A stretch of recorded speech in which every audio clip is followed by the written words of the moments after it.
1 লক্ষ টাকা পুঁজিতে বর্তমান সময়ে আপনি কিভাবে মশলার ব্যবসা শুরু করবেন বিস্তারিত আলোচনা করব এই ভিডিওতে। আপনি যদি 1 লক্ষ টাকা পুঁজি ইনভেস্ট করে রাজকীয় মশলার বিজনেস শুরু করে আপনার বেকারত্ব দূর করতে চান এবং আপনার জীবিকা নির্বাহ করতে চান, তাহলে এই ভিডিওটি প্রথম থেকে শেষ পর্যন্ত দেখতে পারেন। তো আসুন আমরা কথা না বাড়িয়ে মূল আলোচনাতে ফিরে আসি। তো দেখুন, এই 1 লক্ষ টাকা ইনভেস্ট করে মশলার বিজনেস করার জন্য আমাদের সর্বপ্রথম এই 1 লক্ষ টাকা পুঁজি নিয়ে মশলার হোলসেল মার্কেটে যেতে হবে। মশলার হোলসেল মার্কেটে গিয়ে আমাদের যে রানিং মশলাগুলি রয়েছে বা পরিচিত বা যে মশলাটা আপনার প্রতিদিন প্রয়োজন পড়ে, এই রানিং মশলাগুলি আমরা ক্রয় করব। তো তার মধ্যে যেমন আপনার জিরা, এলাচি, লং, গোলমরিচ, দারচিনি, তেজপাতা, এই যে 6টা আইটেম, এই 6টা আইটেম হচ্ছে আপনার রানিং মশলা। এর পাশে আমরা যে মশলাগুলি ক্রয় করতে পারি, যেমন আপনার আলু বুখারা, জয়ত্রী, জয়ফল, কালো এলাচি, কালো জিরা, সরিষা, গোয়ামুড়ি, এই যে আইটেমগুলি, এই আইটেমগুলি আমরা ক্রয় করতে পারি এই মশলাগুলির সাথে। এবং আরও বিভিন্ন ধরনের মশলা রয়েছে। তো সেই মশলাগুলি আপনি কখন বিক্রি করবেন? আপনি যখন এই ব্যবসাটা স্টার্ট করবেন, তখন আপনি যেই জায়গাটার মধ্যে বিক্রি করবেন সেইখানকার চাহিদা বুঝে এবং সেইখানকার কাস্টমাররাই আপনার কাছে এই মশলাগুলি চাইবে বা এই আইটেমগুলি চাইবে। তো যখন চাইবে তখন আপনি ধীরে ধীরে নোট করবেন এবং সেই মশলাগুলি বা সেই আইটেমগুলি আপনি এই বর্তমান আইটেমের সাথে অ্যাড করবেন। আজকে 5জন কাস্টমার 5টা আইটেম চেয়েছে, ওটা আপনি একটু নোট করবেন, কালকে গিয়ে নিয়ে আসবেন। এরকমভাবে ওই বাকি মশলাগুলি ধীরে ধীরে অ্যাড হবে। ওইটা আমি এখনই বলে দিতে পারতাম, বাট এখন বলবো না এর জন্যই, কারণ আপনি নতুন স্টার্ট করবেন, আগেই আপনার ওই মশলাগুলি নিয়ে এসে এখানে টাকাটা ফেলে রাখার কোনো প্রয়োজন নেই। ঠিক আছে? তাহলে আমরা এই মশলাগুলি সর্বপ্রথম ক্রয় করে নিয়ে আসবো। কত টাকার ক্রয় করে নিয়ে আসবো? যেহেতু আমাদের 1 লক্ষ টাকা পুঁজি, তাই না? তো আমরা এখান থেকে মাত্র 80,000 টাকার মশলা ক্রয় করে নিয়ে আসবো। এখন এই 80,000 টাকা দিয়ে আমরা জিরা, দারচিনি, এলাচি, লং, গোলমরিচ, তেজপাতা, কালো জিরা, সরিষা, আপনার গোয়ামুড়ি ইত্যাদি ইত্যাদি এই আইটেমগুলি, রানিং মশলাগুলি আমরা যতটুকু করে পাই এতটুকু করেই আমরা ক্যালকুলেশন করে আমাদের পরিমাণ মতন আমরা ক্রয় করে নিয়ে আসবো 80,000 টাকার। এর মধ্যে আপনার ওই জিরা, দারচিনি, এলাচি, লং, গোলমরিচ, জয়ফল, জয়ত্রী, আলু বুখারা এই আইটেমগুলি বেশি থাকবে। আর কালো জিরা, আপনার সরিষা, গোয়ামুড়ি, আপনার পাঁচফোড়ন, মেথি, এই সমস্ত আইটেমগুলি দেখা হলো যে আপনার প্রাইস কম, এগুলি অল্প পুঁজিতেই বা অল্প কিছু টাকাতেই অনেক পরিমাণ হবে। ঠিক আছে? আমাদের ফোকাস থাকবে ওই মশলাগুলির মধ্যে। এবং আরও বেশ কিছু মশলা রয়েছে, আপনারা আমার এই ভিডিওতে কমেন্ট করবেন, আমি সেইখানে আপনারা এই 80,000 টাকায় কোন মশলাটা কতটুকু পরিমাণ নিয়ে আসবেন এবং 80,000 টাকায় মশলাটা পুরোটা কমপ্লিট হবে কিভাবে, সেটা আমি সুন্দরভাবে আমার ভিডিওর কমেন্ট বক্সে আমি পিন্ড কমেন্টে দিয়ে রাখবো। ঠিক আছে? এখন আমরা যখন 80,000 টাকার মশলা ক্রয় করে নিয়ে আসলাম, এখন আমাদের হাতে রয়েছে আরও কত টাকা? 20,000 টাকা। এই 20,000 টাকা দিয়ে আমরা কি করব? আমরা সুন্দর একটি নতুন ভ্যান বানাবো বা ভ্যান গাড়ি ক্রয় করব। এখন ভ্যানটা কিন্তু আপনার সমতল হতে হবে। সমতল ভ্যান আমরা একটি ক্রয় করব। এখন 10,000 টাকা হলে মোটামুটি নতুন একটি ভ্যান কিন্তু বানানো যাবে বা ক্রয় করা যাবে। ঠিক আছে? তো আমরা নতুন একটি সুন্দর জিগজ্যাগ ভ্যান আমরা বানিয়ে সেটা আমরা চতুর্দিকে, অর্থাৎ চতুর্দিকের সাইড দিয়ে আরও 10,000 টাকা দিয়ে ডেকোরেশন করব। আমরা পাটেক্স দিয়েও করতে পারি, কাঠ দিয়েও করতে পারি। যেমন আপনার 1/2 ইঞ্চি অথবা 1 ইঞ্চি যে তক্তাগুলি রয়েছে, যেমন আপনার 10 ইঞ্চি অথবা 12 ইঞ্চি তক্তা পাশ, হ্যাঁ, এই তক্তাগুলি দিয়েও আমরা সুন্দরভাবে আমাদের সম্পূর্ণ ভ্যানটা আমরা চতুর্দিকে আপনার কি বলবো, আপনার ওই বেড়ার মতন দিব আর কি, মানে সাইড দিয়ে মারবো। মারার পরে এটাকে আমরা আবার মাঝখানে খুব ডেকোরেশন করব। এভাবে এবং এভাবে দিলে আপনার মাঝখানে ছোট ছোট খুব হয়ে যাবে। আর এটা আমরা কাঠ দিয়ে অথবা পাটেক্স দিয়ে করব। ঠিক আছে? এখন এই যে খুবগুলি করলাম, এখন এই খুবের মধ্যে আমাদের এক একটি মশলার আইটেমগুলি রাখবো। কিন্তু রাখার আগে আমরা সম্পূর্ণ গাড়িটা যখন তৈরি করব, তখন এটা কিন্তু চকচকা একটা রং করে নিব, যেমন হোয়াইট কালার রং, তাই না? হোয়াইট কালার রঙের মধ্যে মশলা রাখলে অত্যন্ত সুন্দর লাগে। এবং এইখানে আমরা এই মশলাটা রেখেছি, এই খুবে আমরা এই মশলাটা, এই খুবে এই মশলাটা, এরকমভাবে সম্পূর্ণ ভ্যানটা জুড়ে খুবে মশলা থাকবে। ঠিক আছে? এখন মশলাটা তো আমাদের সুন্দরভাবে কিন্তু সাজানো হয়ে গেল এবং 1 লক্ষ টাকা আমাদের পুঁজিও কিন্তু ইনভেস্ট করা হয়ে গেল। এখন আমরা বিক্রি করব কিভাবে? দেখুন, এই গাড়িটা নিয়ে এবং এই মশলাগুলি নিয়ে আমরা ঘুরে ঘুরে বিক্রি করব অথবা একটি স্পেসিফিক জায়গার মধ্যে বিক্রি করব।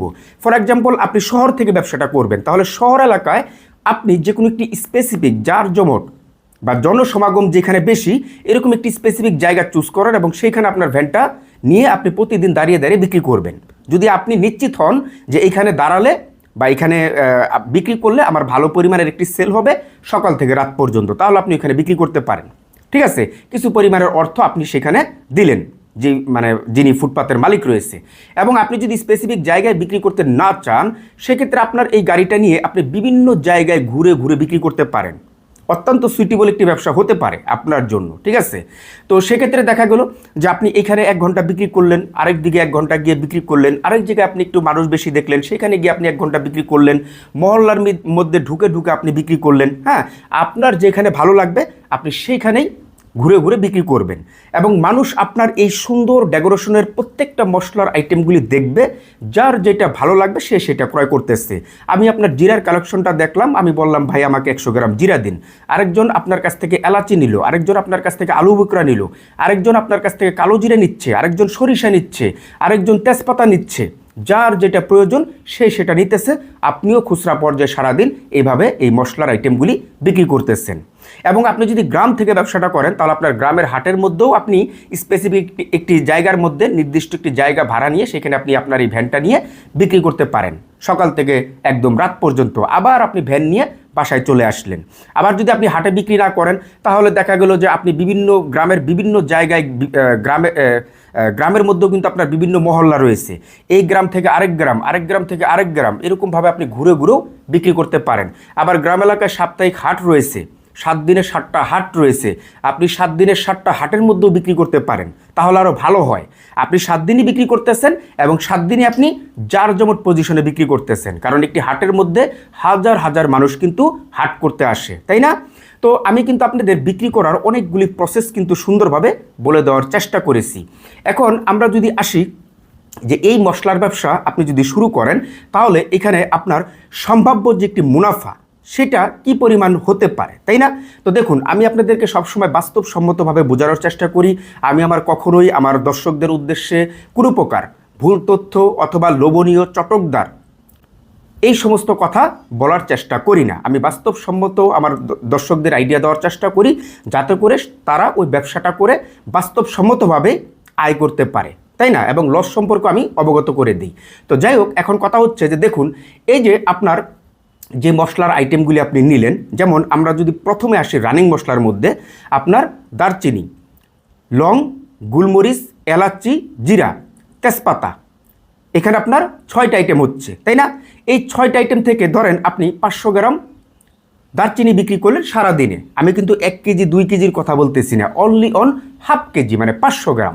এখন এই 500 গ্রাম দারচিনি যদি আপনি বিক্রি করেন, তাহলে এখান থেকে আপনার দেখা গেলো যে 100 গ্রাম দারচিনিতে আপনার 15 টাকা থেকে 20 টাকা মুনাফা হয়ে থাকে, কোনো ক্ষেত্রে আবার 10 টাকাও মুনাফা হয়ে থাকে। তো আমি 10 টাকায় ধরি, 20 টাকা 15 টাকা এগুলি বাদ দিয়ে দিই, তাহলে হাফ কেজি দারচিনি বিক্রি করলে 50 টাকা।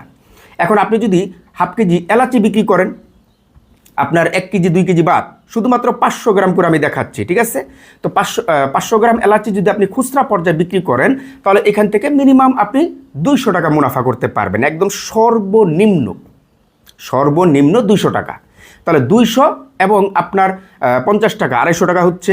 এবং আপনি ধরেন 500 গ্রাম লং বিক্রি করলেন এবং 500 গ্রাম আপনি গোলমরিচ বিক্রি করলেন, তাহলে এখানেও আমরা 500 গ্রামে 100 টাকা করে ধরি, 100 গ্রামে 20 টাকা। যদিও 100 গ্রাম গোলমরিচ লংয়ে কেউ 20 টাকা মুনাফা করে না, যেহেতু আমি নিজেই মশলার বিজনেস করি, তারপরও আমার কোনো দর্শক যাতে আমার কথাগুলি চটকদার ভাবতে না পারে তার জন্যই আমি কম করে দেখাচ্ছি।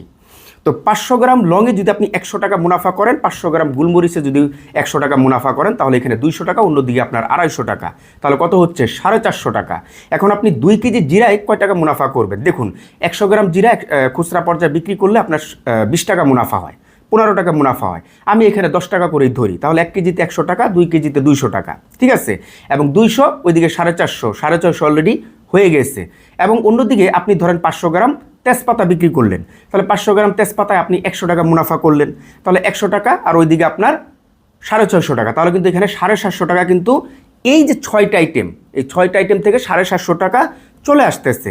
এখন আমরা যে আরও বিভিন্ন ধরনের মশলা এখানে ধরেছিলাম ভিডিওর প্রথমে, যেমন আলু বুখারা, জয়ফল, জয়তিরি, কালো জিরা, সরিষা, মেথি, পাঁচফোড়ন ইত্যাদি ইত্যাদি। তো এই আইটেমগুলি কিন্তু আমরা এখন টোটালি বাদ দিয়ে দিলাম, একদম টোটালি বাদ। ওটা আপনি হিসাব করে নেবেন, এখানে আমি আর অ্যাড করলাম না। যদি অ্যাড করি তাহলে পরিমাণটা কেমন হবে সেটা আপনি একটু হিসাব কষে দেখবেন, ঠিক আছে? তো যাই হোক, এখন কথা হচ্ছে যে আমাদের 750 টাকা আসতেছে। আর এইভাবে যদি আমরা পার ডে 750 টাকা আয় করি তাহলে আমাদের মাসে কত টাকা আয় হচ্ছে, তাই না? এই 20,000 টাকা সামথিং, তাই না? আপনি যদি এর চেয়ে বেশি বিক্রি করতে পারেন তাহলে আপনার আরও বেশি মুনাফা আসতে পারে। আপনি যদি এর চেয়ে কম বিক্রি করেন তাহলে আপনার এখান থেকে কম মুনাফা আসবে। তবে কমের চান্সটা আমি খুব কমই রেখে দিয়েছি এই জায়গায়, কারণ এর জন্য আমি কিন্তু 500 গ্রাম করে ধরেছি, ঠিক আছে? তো এখন কথা হচ্ছে যে এই যে আপনি এইভাবে মশলার ব্যবসা করবেন, এখানে আবার আপনার লস রয়েছে কিনা। দেখুন, লস তো অবশ্যই রয়েছে, তাই না? তো লস রয়েছে, আমরা যদি সেই লসটা কেটে সাইড হয়ে যদি বের হয়ে যেতে পারি তাহলে আমরা লস মুক্ত থাকতে পারি, ঝুঁকিমুক্ত থাকতে পারি। যদি আমরা সাইড হয়ে কৌশলে বের হয়ে না যেতে পারি তাহলে আমাদের লস হবে, ব্যবসাটা ঝুঁকিতে পড়ে যাবে, যতই ছোট ব্যবসা হোক, তাই না? তো সেক্ষেত্রে দেখা গেলো যে যেহেতু আপনার এটা মশলার বিজনেস, আপনি বিভিন্ন ধরনের মশলা বিক্রি করবেন এলাকার মধ্যে, মহল্লার মধ্যে, ফুটপাতে বা যেখানে হোক না কেন, এই সমস্ত জায়গায়, যেহেতু আপনার একটি ভ্যানের মধ্যে ভাসমান ব্যবসায়ীটি, হ্যাঁ, যেহেতু এখানে লক্ষ টাকার ব্যবসা, মানে লাখ লাখ টাকার ব্যবসা নয়, তো সেক্ষেত্রে এখানে আপনার প্রথম অবস্থায় বাকি বিক্রি করা যাবে না। বাকি বিক্রি করলেই আপনি টাকাটা নিতে পারবেন না। আমার অভিজ্ঞতা যেটা বলে, হয়তো আপনি 10 জনকে বাকি দিয়েছেন, 3 জন হয়তো ভালো মানুষ আপনাকে টাকাটা দিয়ে দিয়েছে, কিন্তু বাকি 7 জনই কিন্তু আপনাকে টাকাটা নাও দিতে পারে। আমি বলি না দিবে না, বাট না দেওয়ার সম্ভাবনা একদম 100 থেকে 99%। তাহলে বাকি বিক্রি করলে আপনার লস হবে, আপনার ব্যবসাটা ঝুঁকিতে পড়ে যাবে, আপনার যে মূল ধনটা 1 লক্ষ টাকা পুঁজি সেটা ধীরে ধীরে কমতে থাকবে, তাই না? বাকি থেকে সাবধান। এবং মশলার মধ্যে আমরা আপাতত খালি চোখে অতটা লস দেখি না, যেমন আপনার জিরা, দারচিনি, এলাচি, তেজপাতা, লং, গোলমরিচ, এগুলি সহজে কিন্তু নষ্ট হয় না। হ্যাঁ, এগুলি সহজে নষ্ট হয় না, আবার সহজে দামও কমে না। মশলার প্রাইসটা অতি সহজে আপনার বাড়েও না, আবার অতি সহজে কিন্তু দাম কমেও যায় না। মশলার আইটেমগুলি বা প্রত্যেকটা মশলার যে আইটেমগুলি, এটার প্রাইসটা একদম স্টেবল জায়গার মধ্যে থাকে, মানে বছরব্যাপী। হয়তো বছরের মধ্যে 2-1 বার বা কোনো স্পেসিফিক সময়ে আপনার একটু দাম বেড়ে যায়, ঠিক আছে? সেটা হচ্ছে আন্তর্জাতিক পর্যায়ে কোনো সংকট তৈরি হলে, যেমন ডলারের রেট বেড়ে গেলে ইত্যাদি ইত্যাদি, বা আমদানি করতে আপনার মানে সমস্যা হলে, আরও নানান কারণে হঠাৎ বেড়ে যেতে পারে। তাছাড়া বাড়েও না, কমেও না। তো এই দিক থেকে আমরা লসের সম্ভাবনা কিন্তু দেখছি না। মোট কথা হচ্ছে বাকিটাই এই ব্যবসার প্রধান লসের কারণ হতে পারে।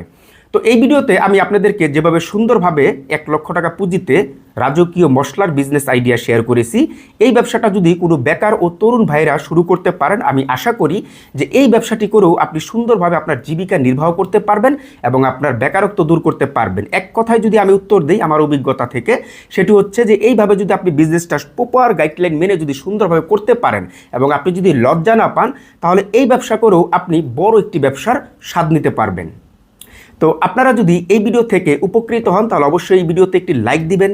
তার পাশাপাশি এই ভিডিওটি শেয়ার করে যারা তরুণ নতুন উদ্যোক্তা রয়েছে, যাদের অল্প পুঁজি ব্যবসা করতে চায়, তাদেরকেও দেখার সুযোগ করে দিবেন এবং তাদেরকেও বেকারত্ব দূর করার সুযোগ করে দিবেন। এবং আপনি যদি আমার পেজে নতুন হয়ে থাকেন তাহলে অবশ্যই আমার পেজটি ফলো দিয়ে আমার পাশেই থাকবেন। এবং আপনার যে কোনো ধরনের পরামর্শ, যে কোনো ধরনের হেল্পের প্রয়োজন হলে আপনি অবশ্যই আমার এই ভিডিওর কমেন্ট বক্সে কমেন্ট করে আমাকে জানাতে পারেন। আমি দ্রুততার সাথে আপনাকে হেল্প করার চেষ্টা করব। তাহলে সবাই সুস্থ থাকবেন, ভালো থাকবেন। আল্লাহ হাফেজ।